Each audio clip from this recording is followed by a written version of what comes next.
What's cracking, guys? Omar Isaf here, back with another video. In this video today, I want to talk about how to maintain your strength while you're losing weight. This is a very common question because, as you guys know, I am currently losing weight and I'm doing a pretty good job of maintaining my strength. And it wasn't always the case. I've done, several cuts, and what I would always find is that as the cut progresses, I just get weaker and weaker, and that affects how much muscle that you're able to maintain. As you guys know, there is a correlation between your strength and then how much muscle you have, because you have to give your body a reason to keep that muscle. Muscle is, from a metabolic standpoint, very costly, and so if you can keep your strength, if you can really challenge your body, it stands a higher chance at keeping that muscle mass. So keeping your strength is important to keep your muscle mass, and we all want to keep our gains, but there are several issues. You're eating less food, you have less energy, and so there's a high degree of likelihood that you will lose a little bit of muscle while you cut and a little bit of strength. So how do we prevent this?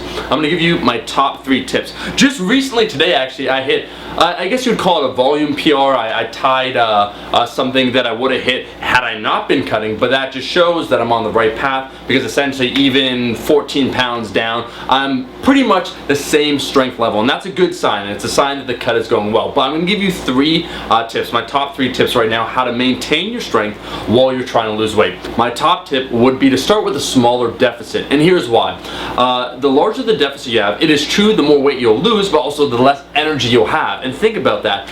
When you go into the gym, when you're trying to really, train hard, hit those numbers, if you're eating, less calories, less food, you have less energy in that workout, and you're not able then to train as hard. That's all it really boils down to. And so a common mistake that I used to make when I would have a specific goal, a date that I wanted to lean down towards, I wanted 12 weeks, I got this goal, gotta nail it, is I would start with a larger deficit, and then my strength would quickly diminish. If you're in this, if you're concerned about, maintaining your strength, you want to go through this long cut process, like I said before in that previous video, you want to start with a smaller deficit. So that's the first thing that you should do to set things up. My second tip, however, gets kind of interesting, and that is when you choose to consume a different amount of calories every single day. So you have unicaloric, which means that every single day you eat the exact same amount of calories, right? So let's say it's like 2,500. And then your other option is to cycle your calories. So that's commonly what you'll see carb cycling, they'll call it, right? Where you have different amount of carbs every single day, and then probably what will happen to you have a different amount of calories. Here's one of the potential benefits.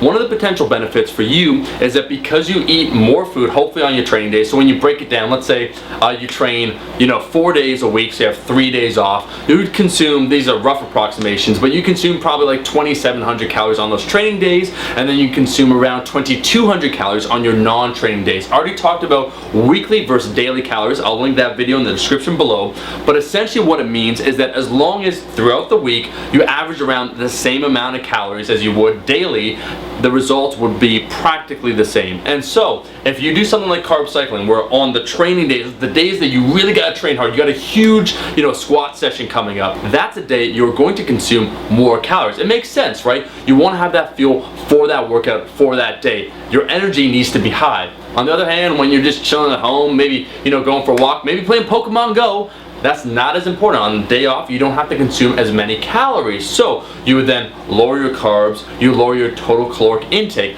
but your average would be the same as you're doing before. The benefit of cycling your calories is that you should feel like you have more energy on the days that you train. And so what I personally do, I have a higher carb day. I just recently started this, a higher carb day, a moderate carb day, and then a lower carb day. So days that I don't train, low carb day. Days where it's a decent amount of volume, I'm going to do something more like a moderate carb day, and then on a higher carb day are the days I'm really training hard. So like the days I do weightlifting coupled with a strength session. And in that way, on the days that I'm training very hard, I'm consuming more calories, I'm able to exert a little bit more effort. It feels better mentally, and that allows that mental edge that I have, feeling good, right? Having enough energy, having that mental energy will translate then to the amount of weight I lift, which then will translate to the amount of muscle that I keep. The third and final point I want to make is volume, and how you should slightly decrease it when you're trying to lose weight.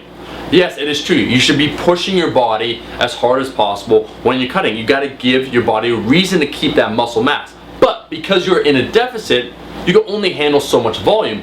because you're consuming fewer calories, you will be able to handle less volume. And this makes sense intuitively. You don't have as much energy at the gym to expend, so you shouldn't be training as much. But a big mistake, once again, and I've been guilty of this, is that you do the same amount of volume. So you just continue the same routine. And that can work for some people, but what you might experience is a wall. So you keep that same volume, but you're lowering your calories, you don't have as much energy, the amount of weight that you can lift in the gym is affected, and then slowly you kind of get tired, fatigued, burnt out, those kind of sensations while you're doing the cut. So you got to manage your volume as you're managing your calories. It doesn't have to be a huge decrease in volume, and this is going to depend upon the individual, their a training experience, where they are in their training career. But for me right now, roughly a 10% decrease versus when I'd be bulking seems to do the trick. It's not just about total training volume, it's also about the quality of that volume. You want to make sure that you're hitting the numbers that you're supposed to, so you will likely need to adjust your amount of volume that you do when you're trying to lose weight. Guys, that is the video. A lot of you have been asking me when it comes to trying to lose weight, because I'm doing that. I'm on this forever cut, how to maintain your strength. Those would be my top 3 tips that I've learned over time that hopefully will translate to you guys keeping all that strength, keeping as much muscle mass as you possibly can. That's the video, guys. Thank you so much for watching. If you liked the video, you made it to the end of the video, what are you waiting for? Make sure to like the damn video, and I'll be seeing all you guys, my rascals, in that next video. Peace!